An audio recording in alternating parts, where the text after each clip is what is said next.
Hi folks, today's exercise video is specifically for a patient of mine that was in this morning with a very common complaint for her, but also a very common complaint for many. She has cervicogenic headaches, meaning her headaches are due to something going on in her neck or upper back and shoulders, tension in muscles, joint pain, referring into the head and causing a headache. A lot of headaches are due to muscle tension, joint issues in the upper back and neck. In her case, whenever she plays sports, she's an active woman, whenever she plays sports, tennis, pickleball recently, it would create enough tension in her shoulders and neck that it would cause a headache. This can be extremely frustrating for obvious reasons. A headache is a real nuisance, and B, while she's being very active, she wants to be rewarded with good health, and the shoulder tension and the neck and the headaches are obviously frustrating. So today's video is for her, but it's also for all of you, and everything in this video is appropriate for dealing with shoulder pain, neck discomfort, general tension, and certainly headaches coming from all those structures. If that suits you, or if that fits the bill for you, perhaps this routine would be good for you as well. Now, in her case, she's an active woman doing Pilates for her core and sports for fun and activity, but perhaps there's a requirement to increase the strength, mobility, and flexibility of her upper body. So that's what we're going to focus on today. So to get started, I recommend warming up the body parts you're going to be using during this workout. So we're going to start with some neck range of motion. So in this, I'm just going to go left and right, checking in with how I'm feeling, how my range of motion feels. You don't have to do too many of these, just kind of get a feel for how your neck's feeling. Then you're going to do some extension, look up, and look down.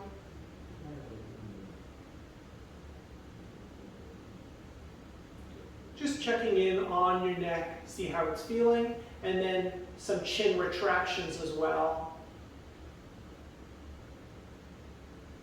I'm going to turn sideways so you can maybe see a little bit better what a chin retraction looks like. Notice I'm not doing this or tucking my chin down. It's a straight line, straight back. And just do a few of those, because this is the warm-up for mobility work for the neck. So now we're going to do neck cars. So we're putting all of those ranges of motion together into a neck car. Chin retract. Flex the neck so the chin gets to your chest. Now scrape your chin. Dump the water out of your ear. And extend back. Now once you're back here, rotate to the other side. Side bend, hold the chin retraction in, down, and back.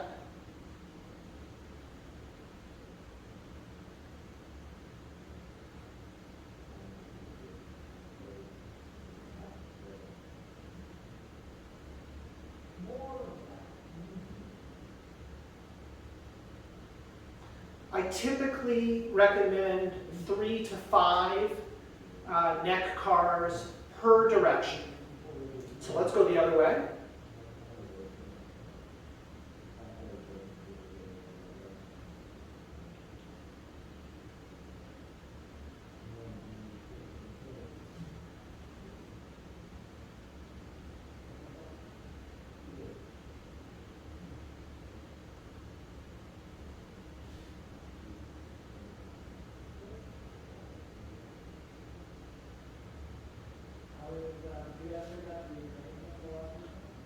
Three to 5 is a general idea for mobility homework.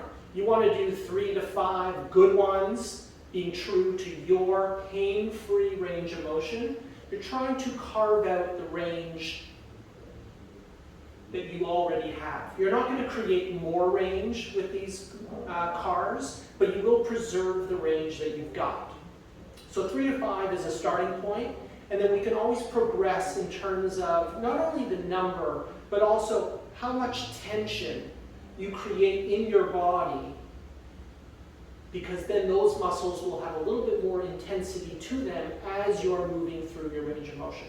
So we did some neck range of motion, we did some neck cars. Now we're going to move into the thoracic spine, or the upper back. So again, I'll do this facing you and facing sideways. So with the thoracic spine, I recommend just focusing on flexion and extension to get started. So flexion of the upper back, I'm going to basically hollow out my chest.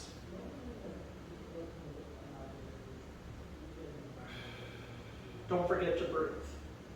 And then after I've really rounded out my upper back, I'm going to now lead with my chest and extend my upper back. And I'll go back and forth. Notice, I'm not just moving my shoulders. The movement's coming from the spine.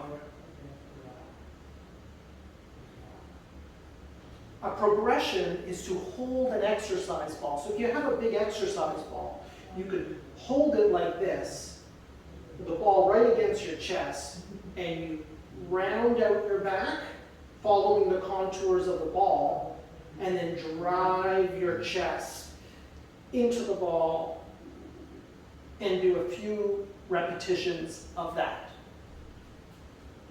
Now, next, I'm going to grab a ball, because we're going to do shoulder blade cars.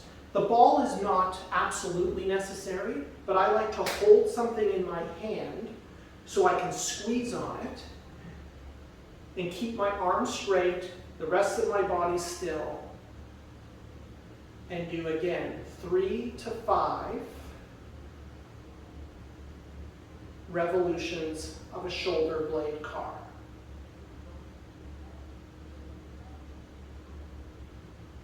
Notice I'm not bending my elbow.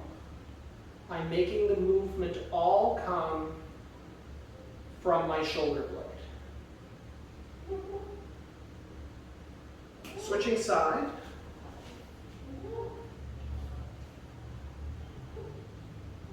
Up, back, down, forward. It's like paint by numbers.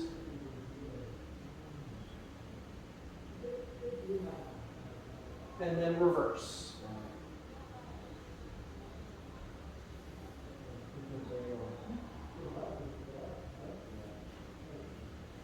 Shoulder blade cars. Now we're going to move into the ball and socket shoulder and do shoulder cars for that joint. Again, optional is to actually hold on to a ball. Doesn't have to be a ball, could be anything, a water bottle. And use that to create intensity through your arm and into your shoulder. So we'll start with my right. I'm going to start with my shoulder rotated into external rotation. I'm going to keep my left hand on my chest just to keep me honest that I'm not rotating through my spine.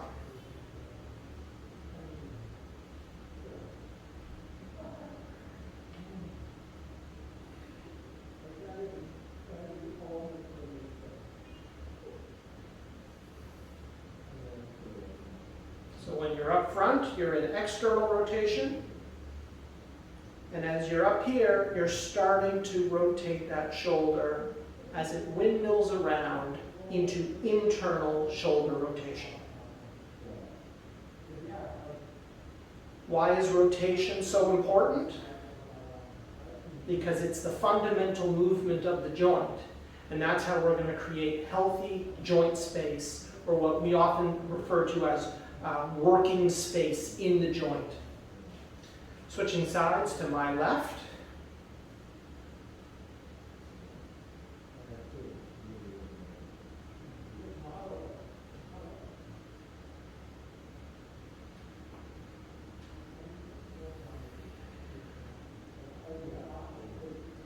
You know I'm concentrating when I make facial expressions during these mobility exercises.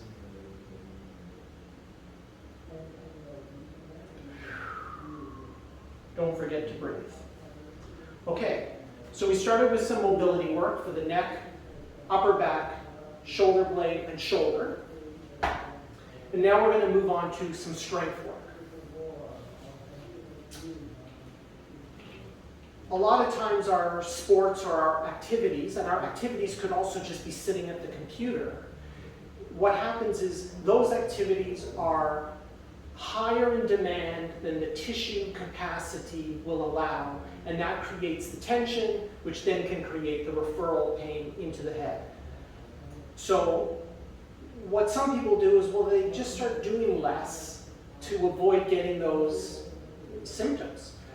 But that's a poor strategy, because then you're just going to continuously do less. So let's increase tissue capacity with the stretching, the mobility, and the strength work. So let's start with shoulder abduction. So abduction is straight to the side. You're going to notice in this video where I use a band, I'm not trying to go too high, because that's going to make me shrug my shoulders and create tension that I don't need. So we're going to keep abduction fairly low. So grab yourself a band. In this case, I'm going to kneel on this band. You'll have to play with how much tension is appropriate for you. And what I'm going to do is just keep a slight bend in my elbows and move into abduction. 1, 2. How many should you do? Well, this is something for us to discuss in person. Maybe we start with 1 set of 10 with a light band. I've lost count here, by the way. Let's call that 5, 6, 7, 8, 9, 10. You may quickly realize you need to progress to 2 sets of 10, or 3 sets of 10, or 2 sets of 12, or maybe that's all too much, and you need to go no bands and just start mimicking the motion. There's a different starting point for everybody, but the main point is we start somewhere and we progress. So let's move on to the next exercise. We would do rows. Again, rows is predominantly for the back of the upper back, the shoulder blades, the trapezius, the rhomboid muscles. So for this one, I'm going to sit down, put the band around my feet, create enough tension that it's effort. I'm going to sit up tall, and I'm going to lead with my shoulder blades. What do I mean by that? It means I'm not just going to do elbows. The motion's going to come from between my shoulder blades, and then I'm going to slowly let it out. 1, 2, 3, 4, 5, 6. Keep in mind, you don't want to be shrugging the shoulders. You want the movement coming between the shoulder blades.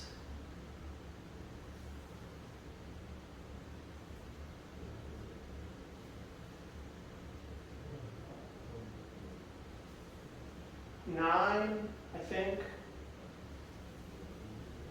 10.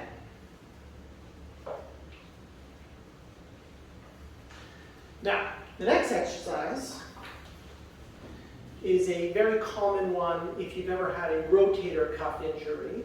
We often will prescribe what we call external shoulder rotation to build up the strength in the rotator cuff.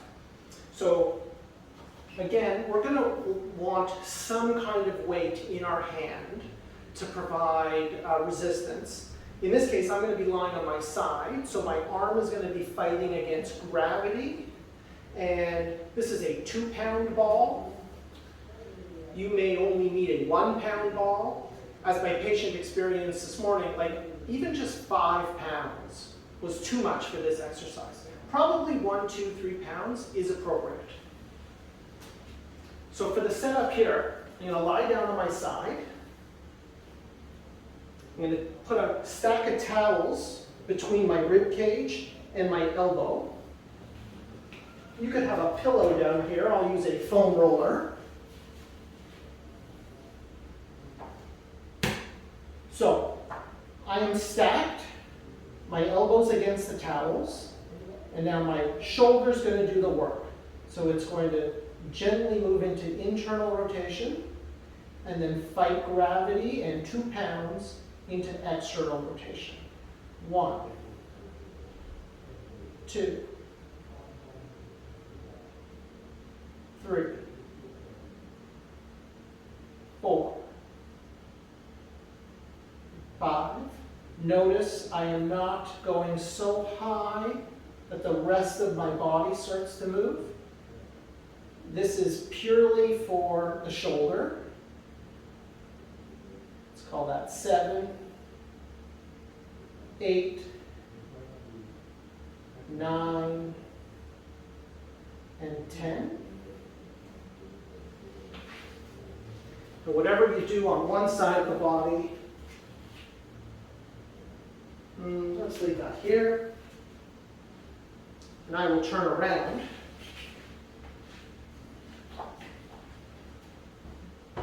Stack of towels, something to rest your head on. 1, 2, 3, 4, 5, 6, 7, 8, 9, 10.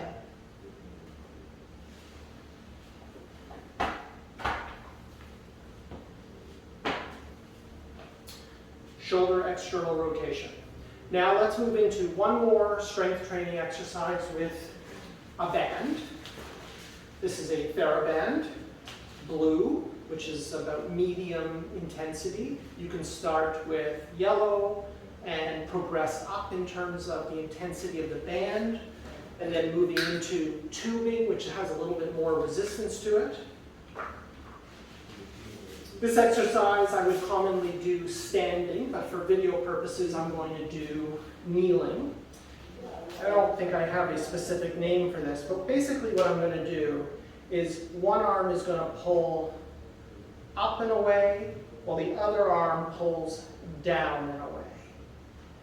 And they meet in the middle.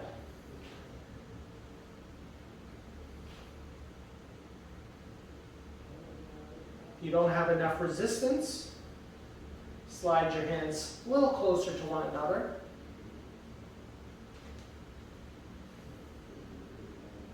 This is working, again, back of the shoulders, trapezius, rhomboids, and providing a constant form of resistance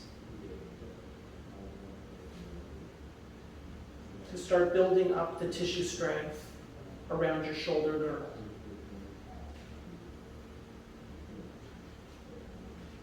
And after you're set, reverse it and go the other direction.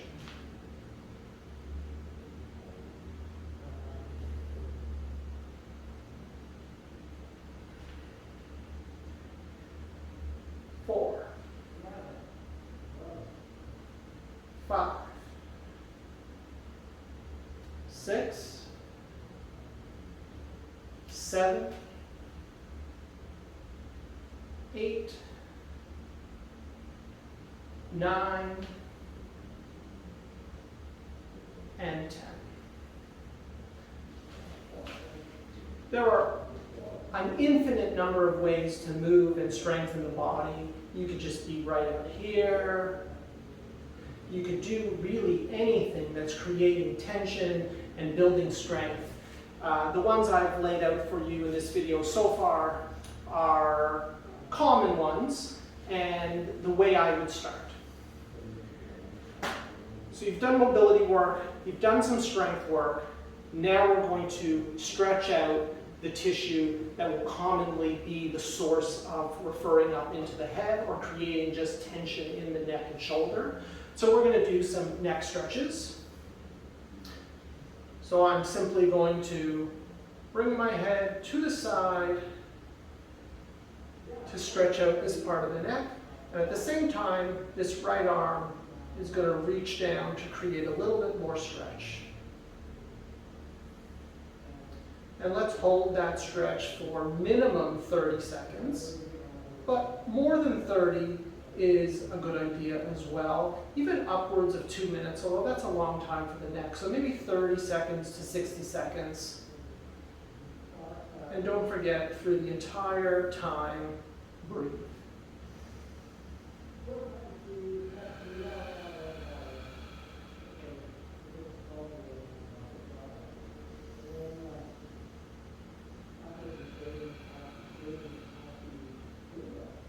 Now when you're done that stretch, you can take your head and tip it forward to get its change in angle of muscle stretch and repeat the process.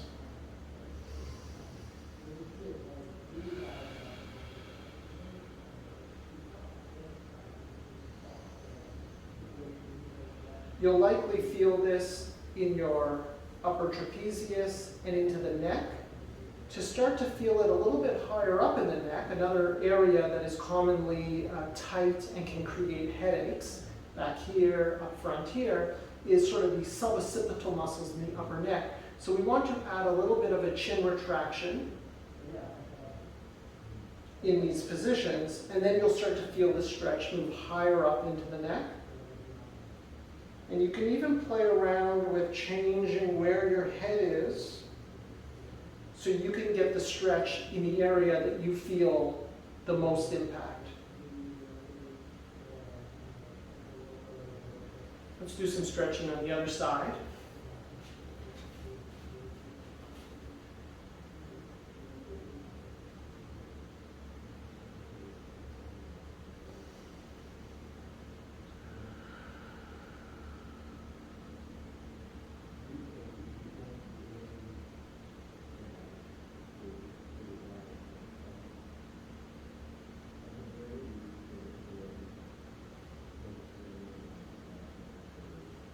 Adding the chin retraction. I can even overstretch with my right hand. I'm just pulling my head forward. So this is pulling forward, my chin is pulling back.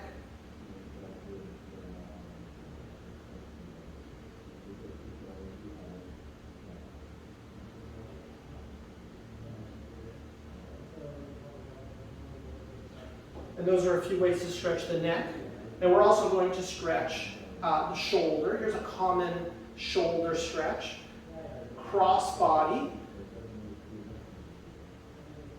And pull it across your body until you feel a stretch into your shoulder girdle region. Always breathe, even deep breathing during your stretches.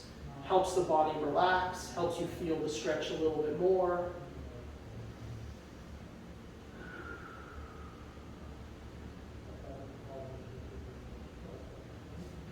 And switch sides.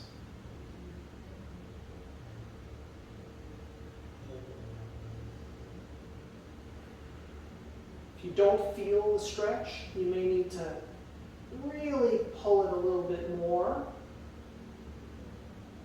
Again, be true to what you're feeling, not what I'm showing.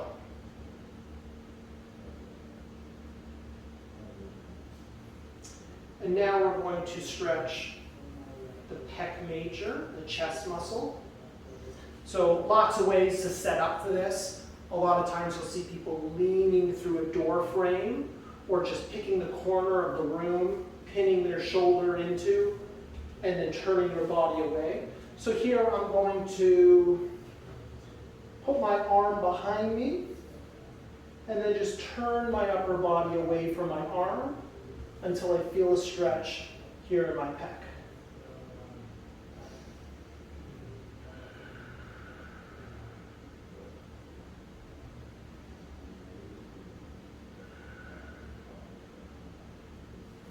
Minimum 30 seconds. Do both sides. I know we often have complaints on one side of the body, but don't neglect the side that feels good. Because one day it's good, and then another day it's not so good, and you'll regret not spending all this time on both sides. So we've mobilized, we've strengthened, we've stretched, and you could call it a day there.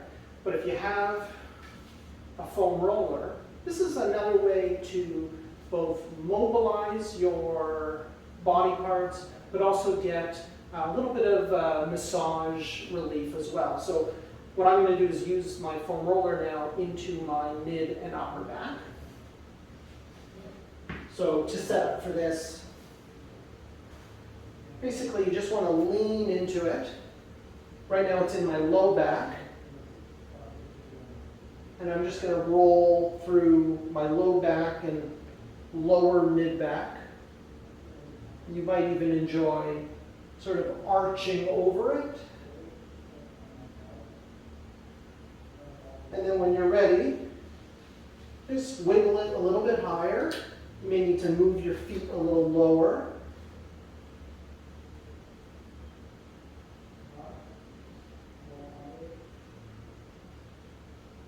You may even get a few cracks out of your spinal joints.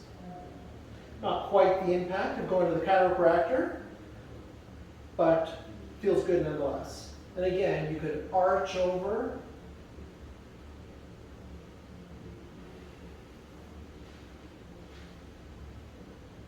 And there's a routine. It's just one routine that can be progressed. It can be one routine that turns into something completely different. But it's a pretty good way to start by addressing both the stretch component, the flexibility of your tissue, the control and strength of your body parts, and then pure strength to muscle to increase tissue capacity so that when you go and play tennis or golf or any sport or any activity, including even just sitting at a computer, you've raised the tissue capacity, you've basically increased the threshold for where you're going to spill over into tissue tension that causes symptoms. I hope this video helps at least one person, but if more than that, then terrific. If you have questions, send me an email, give me a call, book a visit. I can tailor some exercises specifically for you. We can build off of this and progress. And of course, if you need some treatment, there's nothing wrong with that too. Some soft tissue work, whether it's Graston technique, functional release, spinal manipulation, joint mobilizations. It's all good for the body. It's just a matter of finding the approach that works for you, but don't neglect the physical activity component. See you next time.